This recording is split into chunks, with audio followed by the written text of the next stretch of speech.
Hey guys, Taki here. It's been a very long time since I've done a video on a product from this company, but here we are. This is going to be a first look on the new Retroid Pocket 4 Pro. I had a lot of requests from people asking me to do a video on the Retroid Pocket 4 Pro, which is why you're seeing it here right now. Quick disclaimer, the unit that you'll see in this video was provided to me by the company, but I do have an order in for my own. It's just obviously not here yet because the shipping hasn't started for this. And I know I'm going to get comments about this, so I just want to say it right here. I was not on this team at any point when this was in production. Now I have the unit out of the box. You can see that I have the clear model. I have an order in for a color model, but I was interested in doing a review on this one because it's a new color that we didn't have in the previous models from the RP3 line. Now, when it comes to the packaging, the box itself is basically the same as it was with the RP3 and the RP3 Plus. The only thing that they've done is do a slight change to the color of the print on the box, and they have removed the model number after Pocket. I've already spoken about this, but this is obviously the design that was done by a member in the community for a competition, and I think that it's cool that it's still being used. We're going to turn on the device in just a second to go over the specs and the pricing, but here is the thing in all its glory. Biggest difference that's jumping out at me right away are these new analog sticks, which should improve the gaming experience for some of the games that need analog sticks. We'll look at that in just a bit.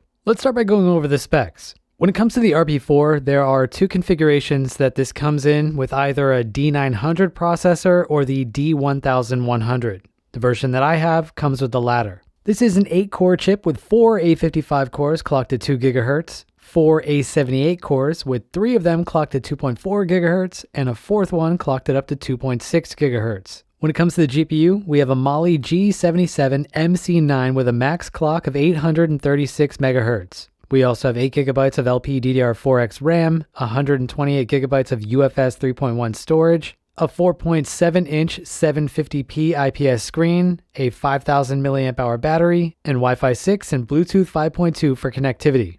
When it comes to pricing, the RP4 is by far the most expensive Retroid handheld thus far. With the exception of the 2S, we seem to be on a steady climb with the RP4 coming in at $199. The cheaper RP4 configuration slots in near our old max of $150. With the exception of the Pimax Portal at $199, we don't have anything on the market with more performance at either of those two price points.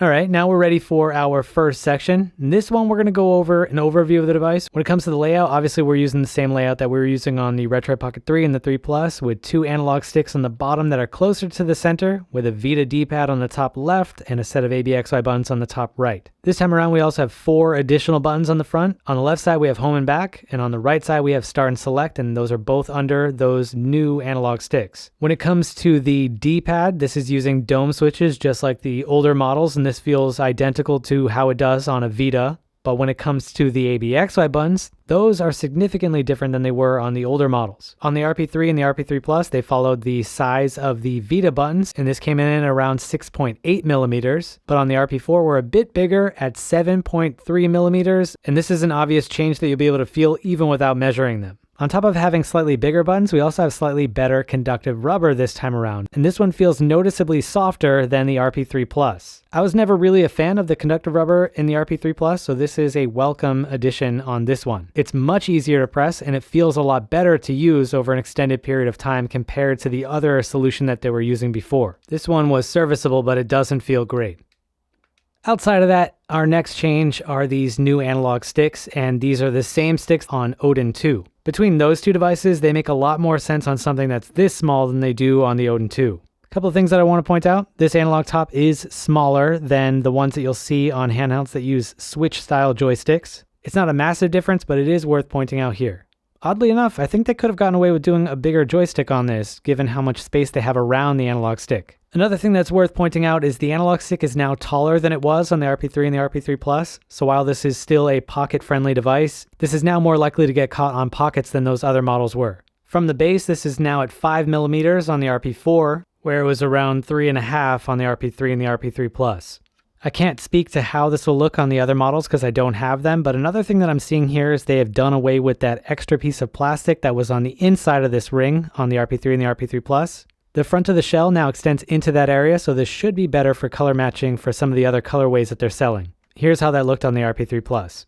Coming from the RP3, this analog stick is also going to feel like a bit of an improvement depending on the kinds of games that you're playing. I took the rubber top off so you can get a closer look at the component that we're using. Analog sticks come in a couple of different sizes, but the two most common are these smaller ones. On the left side, we have a Vita clone that doesn't have L3 support, and on the right side, we have one that's based off of the Switch joystick that does have L3 support. This is the one that was used on the RP3 and the RP3 Plus. If you go from here, you have this joystick, and this is the one that's now being used on a lot of handhelds. I believe RP4 has Hall sensor versions of this, but that doesn't really matter for us. The most important thing from a usability standpoint is you now have a lot more control over what you're doing in games that need analog sticks versus those other smaller joysticks. That's enough of the front. Let's now move over to the top. I'm going to start off with the center here because I have more things to say about the shoulder buttons. On the right side, we have a power button followed by volume buttons, a relatively huge air exhaust, and an HDMI port. One important thing that I want to point out about HDMI, the RP4 and the RP4 Pro do not use chips that have native HDMI support. So instead, HDMI is fed from the video signal of the panel, and that means your video signal is going to be capped on whatever your display signal is. On the RP4 and the RP4 Pro, we have a 750p panel, which means our video signal will be no bigger than 750p. When you connect this to a TV, it will downscale that 750p signal to 720p. So that's something that doesn't impact other devices that use these two chips, and it's something that you should be aware of. Now onto the shoulder buttons. These had a significant redesign versus the older style. When it comes to L1 and R1, the button is now a lot bigger than it was before, and it is a bit easier to press. This one springs up better than it did before, and it feels better to use. You'll also notice that we have a slight textured print on both of these buttons. This seems to be styled after the ROG Ally, and I don't have any thoughts on this one way or the other. It hasn't really impacted me at all since I've been using this device. When it comes to the analog shoulder buttons, those are significantly different than they were before. We now have a lot more travel to the button, but we also have analog input, which will play a part when you're playing games that can use analog input. So far, I've spent about 10 hours or so with this device, and I'm not ready to say like this is purely in the con category because there are some pros to this. Obviously with the RP3 and the RP3 Plus, we only had a digital button that was either on or off, so that is a big difference there. But there are a couple of things about this that don't feel that great based on the time that I've spent with it thus far. I'm going to try to give you some examples of what I'm talking about. The first has to do with how the input scales across the analog input range. This is how much input you would usually get on the RP3 and the RP3 Plus when you were pressing down on the digital buttons. And you can see that's not really registering at all on this little UI. So if you're going to be playing a racing game, this would probably mean that you're not even moving at all. If we go down further than this, you can see I'm now pressing a lot of this button and I'm still not registering basically anywhere on this scale. I'm going to try to put my finger here to stop this. And I'm going to press down as far as I can go. You can see how much I'm pressing down here, and I'm still going nowhere on this. If we go down even further to the bottom, you can see between here and here, you get 50% of your input range, which means you're almost always going to need to fully press this down completely to be able to do anything in a game that uses analog input. Why is that a problem? Well, sometimes you're going to be playing games that only have digital input for L2 and R2, and they're going to require you to press this down quite a bit to be able to get input for those buttons. In other instances where you're playing games that have analog input, you're going to need to fully press this down to almost here to be able to do anything at all, and it doesn't give you a lot of control over what you're doing. Let me explain what I mean. Here's Sega Rally 2 for the Dreamcast. It's one of my favorite Dreamcast games, and it runs very well on this. If I just leave the car and drive, you'll see that it goes to 7 kilometers per hour. If I press the analog trigger halfway, so 50% of the entire input scale, I will not go any faster than this speed. If I further press this button, so that way I'm pressing 90% of the entire way that it can go down, I accelerate to around 30 kilometers per hour. If I press the other 10%, it will go full speed. So you can see you don't have a lot of ability to finesse your input like you do on other devices. The second part of this is a bit more difficult to talk about because I have to get camera angles of stuff while I'm doing this. So in a situation where you're playing a racing game like this and you're going to be fully pressing down on the throttle to be able to do anything, the device is still comfortable to hold in your hands. If you can see with this shot of my hands, my thumb is resting on the ABXY buttons and my pointer finger is fully pressing down on R2. This is not straining on my hand at all, and I can play racing games like this no problem for a long time. If you're playing an FPS game that can change the camera with the right analog and it uses R2 for shooting a gun, then this becomes a much bigger problem. If I were playing the game like normal, and I needed to shoot my gun while also changing my camera angle, the problem is this is not a comfortable position to keep your hand in for any length of time. So again, if I was trying to move the camera angle to try to aim at something and shoot it, I've got this kind of movement right here, and that does not feel good.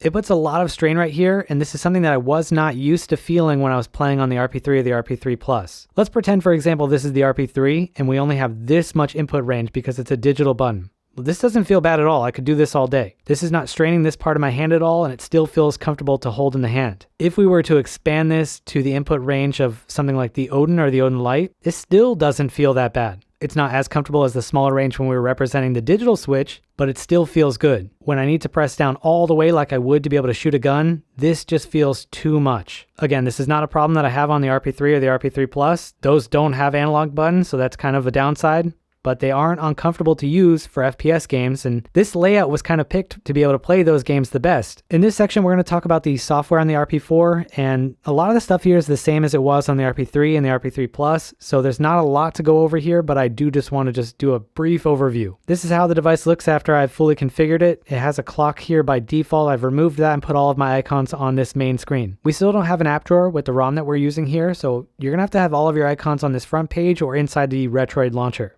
If we pull down on that top menu bar, the new addition that we have this time around is that fan control. This is something that we didn't have on the RP3 or the RP3 Plus because they don't have a fan. If I go ahead and I press on the performance profile, you can see that we have standard, performance, and high performance. Standard is going to get you by for most things, but there are situations where an MTK GPU and CPU will not go as high as you need them to be able to play something, so you will have to go to the performance section or the high performance section. If you go to the high performance section, that will turn on the fan, and you will also lose one of the fan modes, leaving you with only Smart and Sport. I'll talk about fan noise in just a bit, but from what I can see, the Smart mode doesn't seem to go down as low as it would need to in this situation. For example, there's nothing running right now, but the fan seems to be about 50 to 60% of its total fan speed. If we bump down to the performance mode, we now have the ability to use the quiet setting, and if you leave it on the quiet setting, this should be more than capable of handling most of what you do on this device. But out of all of the options, I'd rather just go with standard because that's going to go the furthest for most of the games that I would play on this. If we go into the settings menu and then go all the way down to about handheld console, we can go down and see that we have Android 13 running on this. This is not that far behind the current version of Android, and we do have a somewhat recent security patch of September 2023. And just in case you were wondering, this device does support OTA updates, and this is the current version as of the making of this video. There are only a few other things to talk about when it comes to software, so this should be fast. We still have a Retroid launcher that's largely the same as it was when I first talked about it on the RP2 Plus. This is broken up into two different sections. In this first section here, you can add all of your apps that you want to be displayed inside here, and they are easy to launch by just navigating over to them. But if we go down over here to the emulation section, you have the ability to access all of the ROMs that you've added to your RP4. These are all of the systems that I've added to the device myself while using this before filming this. If I go into the Super Nintendo section, you can see I have the artwork for all of the games that are displayed. We can also cycle through a couple of different view options. We have this view here, which just shows you the letter that you're currently viewing. And we have this list view. This is almost the same as the last time that I filmed it. The only thing that's different is we now have this icon for the controller. But yeah, that's the Retroid launcher. Super easy to use, super easy to set up, easier than any other handheld that this is competing with. And it's also easy to launch in any game. Once you have it added here, you just select the game that you want and then press A, and it will boot up the game inside RetroArch if you already have it installed or you installed it in the setup script. If we head into a game, we can access the rest of the software that this comes with. You can see right here, there's a small little white line over here on the corner. If I swipe over from there, we can access this mini window. This seems to be the same as it was when it was first introduced. There's a few important settings here, but the thing that's the most important if you're going to be playing games that don't have any native controller support is the screen mapping.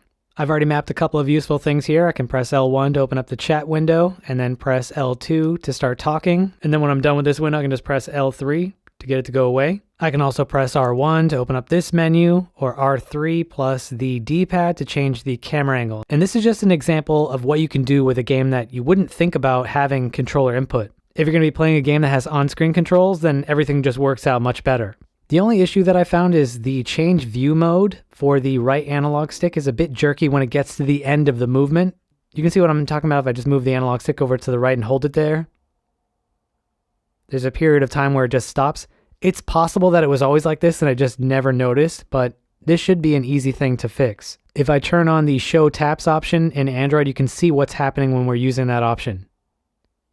It drags the pointer across the screen until it gets to the edge, then it waits a little while and it starts up again. Ideally, you'd want to go right back here as fast as possible without any delay. But yeah, not a lot of handhelds have good screen mapping tech, and this is definitely one of the better options that are out there. I have a lot of things for this next section of the video. I was originally only going to talk about the fan and the different noises from the different profiles, but I've decided to include charging speed, power consumption, some benchmarks, and the fan noise all in one because they're all kind of connected. Starting out with Geekbench 6, I tested out the 3 different performance profiles. On the lowest performance profile, I got a score of 803 for single core and 3250 multi-core. Bumping up to the performance profile, I got 981 for single core and 3338 for multi-core. And with the high performance profile, using all the power that we have, I got 1126 single core and 3510 for multi-core. Those are all great numbers for this chip. Continuing with the high performance profile, I also went ahead and did the GPU test for Geekbench 6. I got 4680 for OpenCL and 4716 for Vulkan. It's important for me to also have some legacy data for older videos that I made, so I went ahead and did some Geekbench 5 tests only with the high performance profile. We got 813 for single core and 3103 for multi-core. And for the OpenCL test, I got 5307. For Vulkan, we got 5497. The last benchmark that I have is 3D Mark, and I got 4504 for the wildlife test.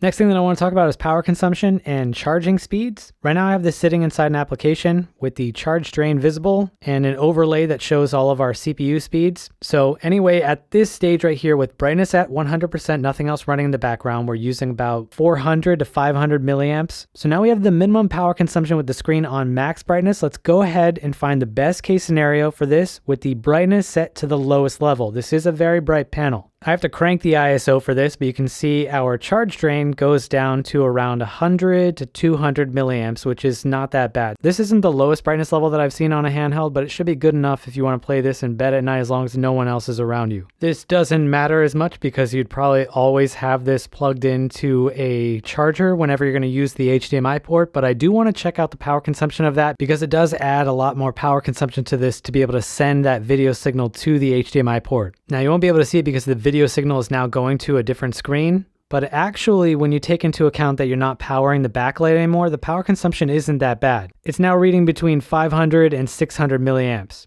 That just leaves us with the charging speed before we start talking about the fan. Historically, these devices haven't charged that fast, but I believe this one supports faster charging than any of the other models. I'm hoping that we'll be able to see that when we connect this to the meter. Right now I have 31% battery, so this should be around the period where you're going to get the fastest charging speed possible. I have this connected to a 100 watt charger, and we'll be able to see the charging rate here as well as on the charger itself. And this is good to see. I always say you need to factor in charge drain and charging speed whenever you want to evaluate something like this. And as you can see right here, we're charging this thing super fast. It's charging at 3.6 amps, which is way faster than the older devices from this company. So that's how much is going into the battery. If we go over here to the meter, the voltage is a bit different, but we can see that we're supplying 17 watts of power into the device, and that's enough to be able to charge the battery and run everything else that it needs. So this should mean super fast total recharge time, and it is a welcome upgrade over the other devices from this product line. The final thing that I want to talk about in this portion of the video is the fan noise.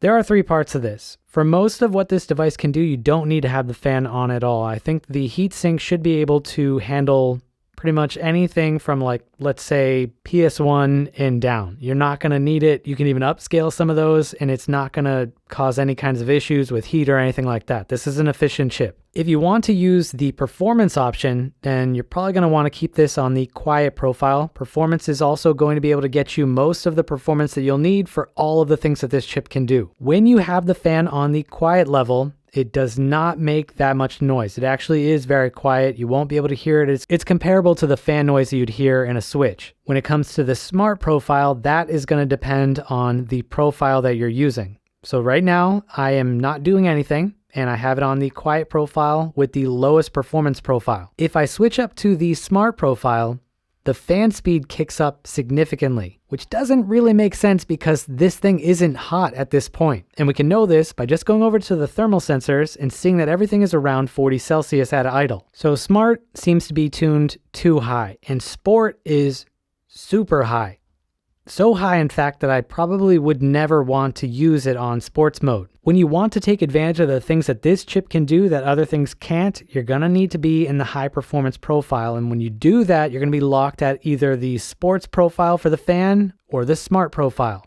The sports mode is very, very loud, and the Smart profile is not much better. It's really tuned too aggressively at this point, and it's kind of surprising because it wasn't like this on the other things that this was based off of. But anyway, let's take some readings of these 3 profiles. We'll start off with just an ambient reading of the room that I'm in. If I stop talking, this will go down to 30 dB.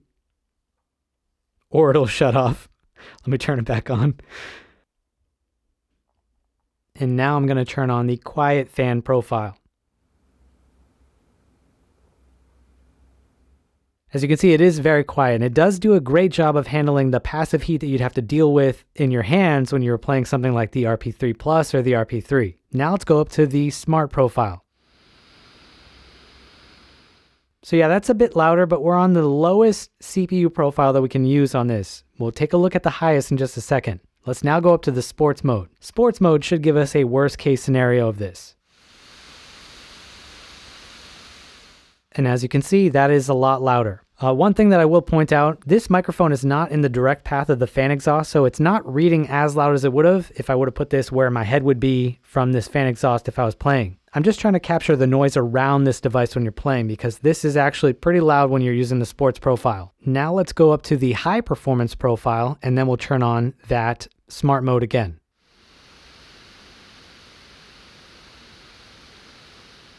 But that just goes to show you that the Smart profile has a very high minimum level.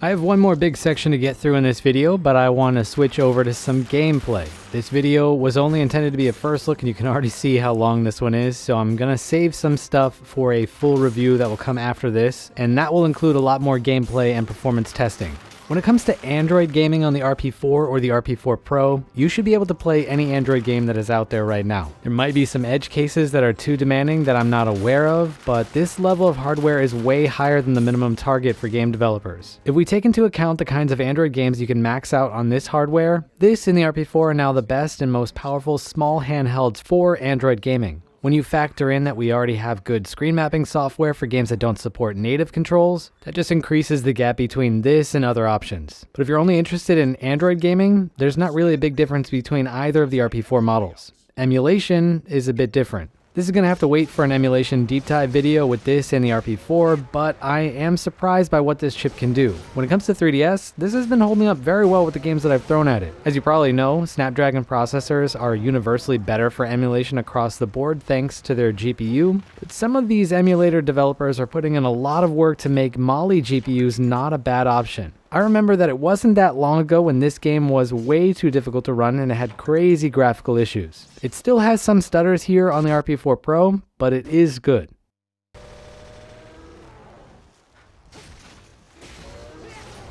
Vita Emulation still has a long way to go, but I'm surprised by how well some of these games run on this. I have about 20 or so games installed right now for a future video. The only one that I recorded for this video is Borderlands 2. As you can see, it isn't perfect. I'm just happy that it runs at all. To me, this is playable. I also don't have any controller issues with this because the Vita doesn't have an R2 button. To shoot, I just need to press R1, and that is easy to do for an extended period of time. Come to my shack and I shall restore Claptrap's sight. First, I shall shut off the electrical fence for you. Please stay back, Vault Hunter. Let Claptrap go first. I knew Hammerlock would come around eventually. When it comes to GameCube, you will be able to play a lot of games from this library on either of the RP4 models. Obviously, this one is the better option to go with for games that require a lot more CPU power. Unfortunately, we don't have enough power to be able to brute force the entire library of games without doing some manual configuration. I don't want to use the term tweaking here because that makes it seem like it's something that's super difficult and time consuming. If a game does require some changes, you only need to spend a few seconds to do so. There are 3 emulators that you can use for this, with the MMJR builds from the install script being the ones that are more forgiving to novices. I have a setup guide that covers all of this. If you use the wrong options, you will not get good performance on the RP4 or the RP4 Pro. I recently got accused of overselling the capabilities of another emulation handheld, and in every case that I see, someone is either using the wrong emulator for the game that they want to play, or they are using the wrong options. To illustrate this, I played F-Zero GX on Dolphin Official, Dolphin MMJR, Dolphin MMJR2, and Dolphin Official again with some performance options enabled that are buried deep in the settings. The game ran way worse on the official Dolphin emulator compared to the other 2 MMJR builds. But when I went back to the official Dolphin emulator to find where they moved some older options, I was able to get F-Zero GX to run the same or better than the best MMJR version at 2x native resolution.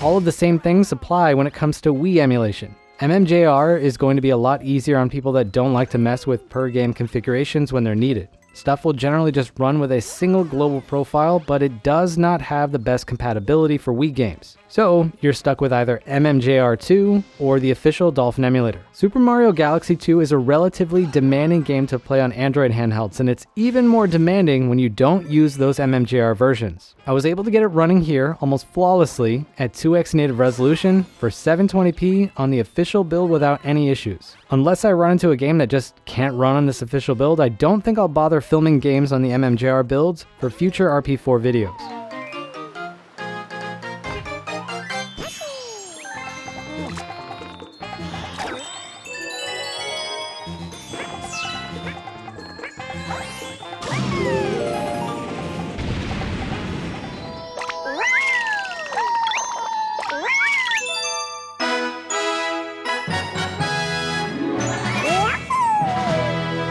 Now we get into the big one, PlayStation 2.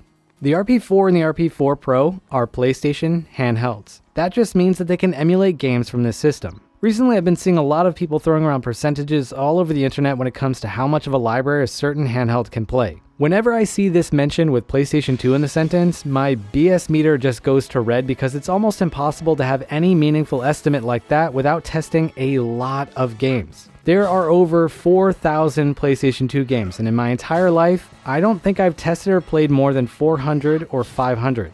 Even with a sample size of 400 or 500, I could not give you a meaningful estimate for this or any handheld that I've used unless that handheld was a PC handheld with a ridiculously good GPU and CPU. When it comes to PlayStation 2 emulation on Android, games will fall into 4 categories.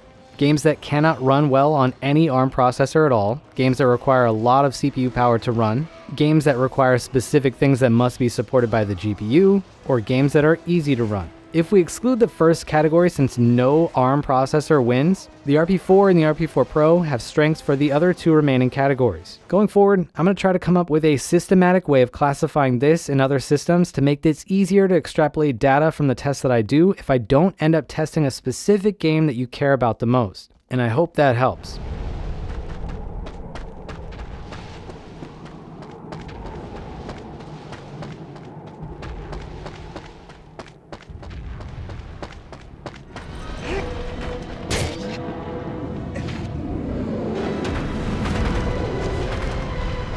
Our last system for this handheld is the Nintendo Switch. Right off the bat, do not buy this handheld if you have your heart set on turning this into a mini Switch because it probably will never be a proper platform for this system. For one, our GPU isn't on our side, and it doesn't seem like there will be any radical changes on that point going forward.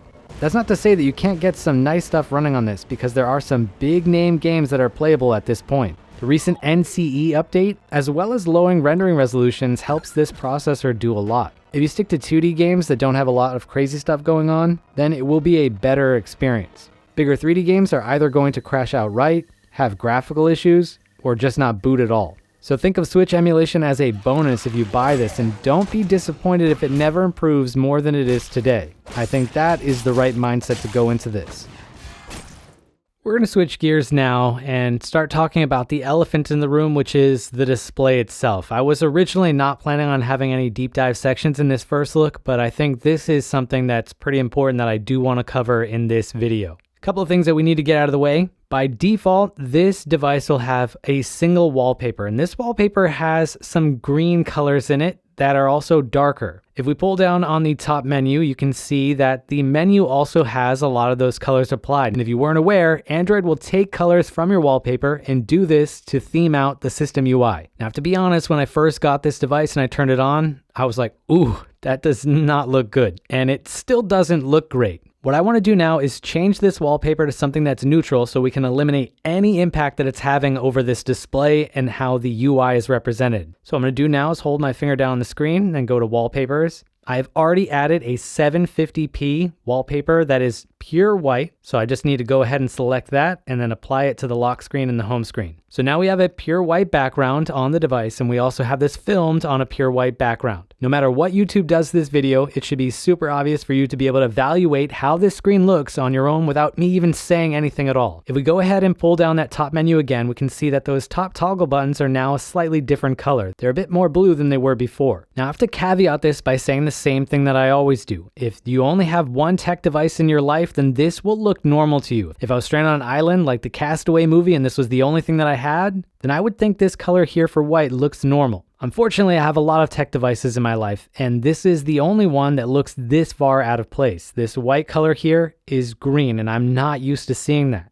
But let's see how this stacks up to other devices, and I'm going to start off first by just comparing it to other products from this company. Okay, now we have 4 Retroid devices on screen. I'm going to go ahead and define what each one of these are because it's not going to be obvious to you. On the far left side, we have an engineering sample of the Retroid Pocket 3. This is using the original screen that was supposed to be used for all Retroid 3 devices, and I refer to this as the blue RP screen. This is one that was replaced during the production, and not many people have this one. Over to the side of that, we have a release candidate for the RP3. This is the one that I filmed a video on, and this has the display that most people got if they bought an RP3. This is what I refer to as the pink RP3 screen, and that's basically because the white balance is more pink than this one is, but as you can see, it looks pretty normal in this filming setup. To the side of that, we have the RP3 Plus that I also did a video on, and you can see that the white balance is slightly different than this RP3 one over here, but it also seems kind of normal. The color temperature of the screen is just more cool than this one.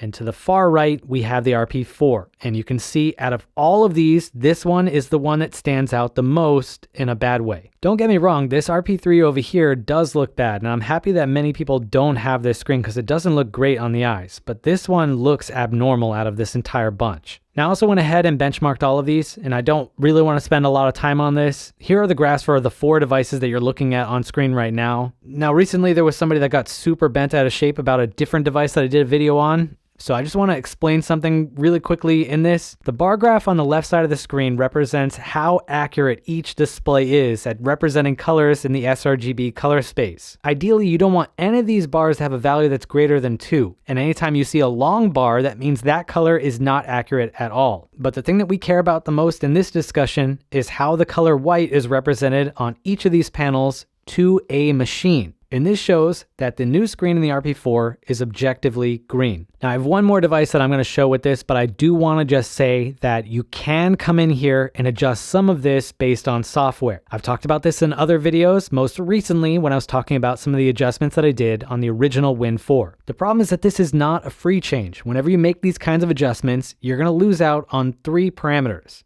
You're going to get lower brightness, lower color gamut, and lower contrast ratio. Not everyone watching this video is going to have one of those RP devices, so I wanted to compare this against one known good screen that has a large user base. This is the OLED Steam Deck, which has a known good screen, and you can see the difference between both of these panels without me saying anything at all. As you can see, the color of this background and the color of this screen are almost the same. They're not exactly the same because the lighting in my studio is not the same color temperature as the display, but they're pretty close. This and this are very far. But yeah, needless to say, this is an issue that I plan to follow very closely because I think this is the most important aspect of this device at this point. But that's going to wrap up things on this first look on the new RP4 Pro. I have some other videos that I'm planning on doing, including an emulation video. So if you have any other things that you'd like to see in that video or in a full review, you can feel free to leave those down below. And don't forget to subscribe to the channel if you enjoyed this video. Happy gaming, everyone. Taki out.